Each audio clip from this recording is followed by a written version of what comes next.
নমস্কার, গোস্বামী অ্যাস্ট্রোলজিতে সবাইকে স্বাগত জানাই। ঈশ্বরের কৃপায় সবাই ভালো আছেন, সুস্থ সুন্দর আছেন এই প্রত্যাশা করি। যাই হোক, আজকের আলোচনায় এলাম। আজকের যে আলোচনাটা সেটা হচ্ছে শুক্র গ্রহ সংক্রান্ত। তো আপনারা অনেকেই জানেন বা যারা জানেন না তাদের উদ্দেশ্যে বলি,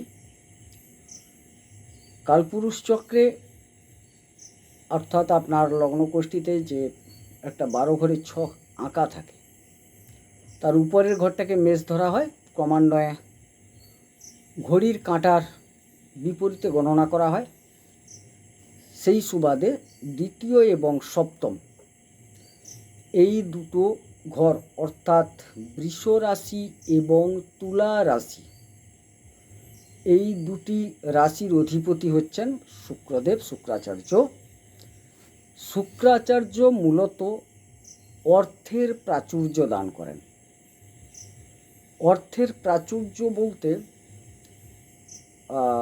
বিষয়টা এরকম যে প্রয়োজন অর্থের আছে, কিছু মানুষ আছেন দেখবেন তাদের প্রয়োজনের বাইরেও অর্থ থাকে, অর্থাৎ অর্থের কোনো অভাব থাকে না। সেই প্রাচুর্যতাটা শুক্রদেবের হাতে। আর সপ্তম স্থান থেকে বিবাহটা বিচার করা হয়। মূলত পুরুষদের ক্ষেত্রে শুক্র হচ্ছে বিবাহের কারক গ্রহ, ব্যবসা ইত্যাদি বিচার করা হয়। সেই জায়গাটাও মূলত বিবাহটা শুক্রদেবের কন্ট্রোলে থাকে। সেই সুবাদে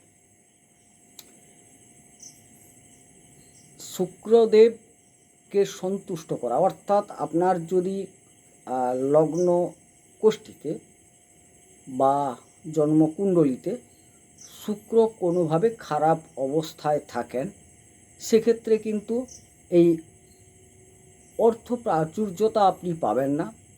বা শুক্র খারাপ অবস্থায় গেলে বিবাহের ক্ষেত্রে কিছু কিছু সমস্যা আপনারা অবশ্যই ভোগ করবেন। সেই জন্য আমি আজকে শুক্রদেব অর্থাৎ শুক্রাচার্যকে সন্তুষ্ট করার জন্য বা প্রশমিত করার জন্য শুক্র কবচ পাঠ করছি। আপনারা পারলে কবচ পাঠ করতে পারেন, কবচ শ্রবণ করতে পারেন, বীজ পাঠ করতে পারেন। বিবিধভাবে গ্রহদের সন্তুষ্ট করা হয়। সেই ক্ষেত্রে আমি আমার চ্যানেলে কবচ পাঠ, স্তোত্র পাঠ, বীজ পাঠ ইত্যাদি করি, যাতে মানুষজনের একটু উপকার হয়। কারণ সবার ক্ষেত্রে হয়তোবা রত্নধারণ, কবচ ধারণ সম্ভব হয়ে ওঠে না, বা বীজ পাঠের ক্ষেত্রে কিছু কিছু নিয়ম আছে, যেটা বীজ কার্যকরী করতে গেলে দীক্ষিত হলেই আরও বেশি পরিমাণ কাজ হয়। সেক্ষেত্রে সবাই হয়তো নাও থাকতে পারেন এরকম ব্যক্তি। বা আবার বলি, অনেকে পাঠ করতে পারেন না, তো সবার কথা ভেবে আমি কবচটা পাঠ করি। যারা পাঠ করতে পারেন তারা অবশ্যই সংগ্রহ করে পাঠ করবেন। যারা পাঠ করার মতো অবস্থায় নেই, যে কোনো কারণে হোক, তারা যদি এই কবচ শ্রবণও করেন তাহলে কিন্তু আপনি যথেষ্ট উপকৃত হবেন। তো কথাকে আমি না বাড়িয়ে আমি মূল জায়গায় চলে যাই। আমি শুক্র কবচ পাঠ করছি, পরে এই শুক্রের অধিদেবীর কবচও পাঠ করব। তবে হ্যাঁ, আমি একত্রে পরের ভিডিওয় সমস্ত গ্রহের বীজ মন্ত্রগুলো পাঠ করব। যার যেটি প্রয়োজন হবে আপনারা কিন্তু সেখান থেকে সংগ্রহ করে বীজগুলোও পাঠ করতে পারবেন, যেটাকে জপ বলা হয়, জপ করতে পারবেন। তো সেই ভিডিওতে আমি আপনাদের বলে দেব কিভাবে কি জপ করতে হয়। যাই হোক, আজকে আমি শুক্র কবচটি পাঠ করে শোনাচ্ছি।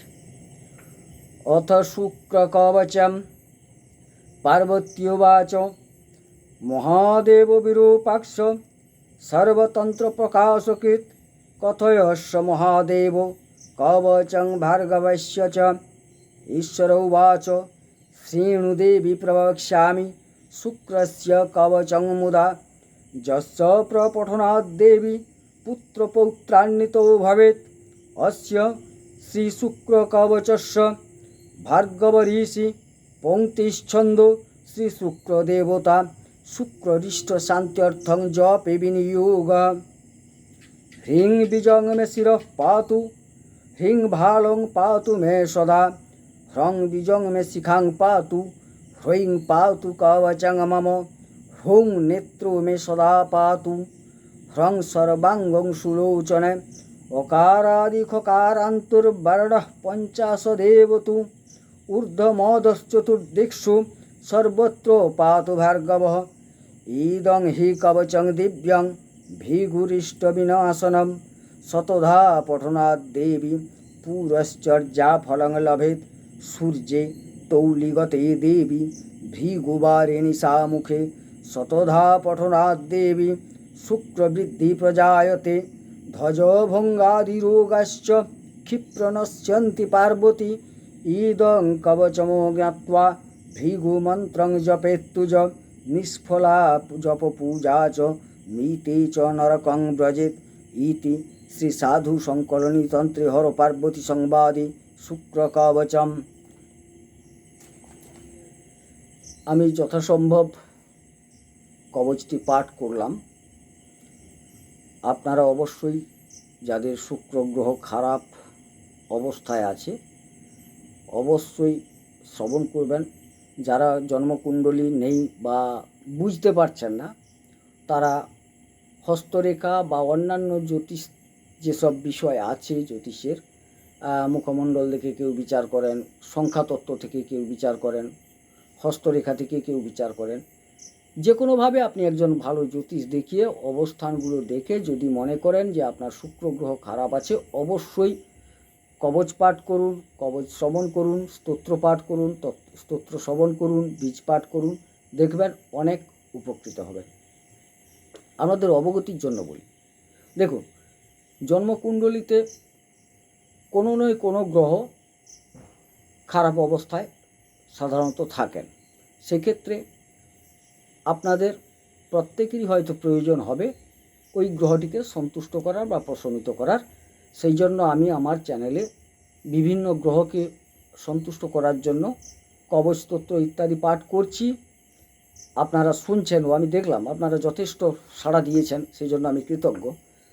অবশ্যই আমার চ্যানেলটিকে আপনারা সাবস্ক্রাইব করুন, আমার কবচ শোনার পর লাইক করুন যাতে আমি উৎসাহিত হই, এবং আমার এই প্রয়াসটাকে একটু জনগণের মধ্যে ছড়িয়ে দেওয়ার জন্য শেয়ার করুন সম্ভব হলে।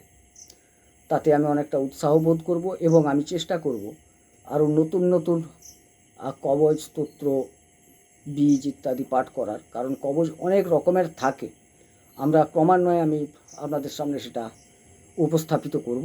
যাই হোক, সবাই সুস্থ থাকুন, সুন্দর থাকুন। কোনো প্রয়োজন যদি বোধ হয় আমার কল নাম্বার, হোয়াটসঅ্যাপ নাম্বার দেওয়া আছে, আর যোগাযোগ করতে পারেন। সুতরাং আপনারা সবাই ভালো থাকুন এই প্রত্যাশা করি, ঈশ্বরের কাছে এই প্রার্থনা করি আপনাদের মঙ্গল হোক। পরম ভগবান ঈশ্বর আপনাদের মঙ্গল করুন। নমস্কার।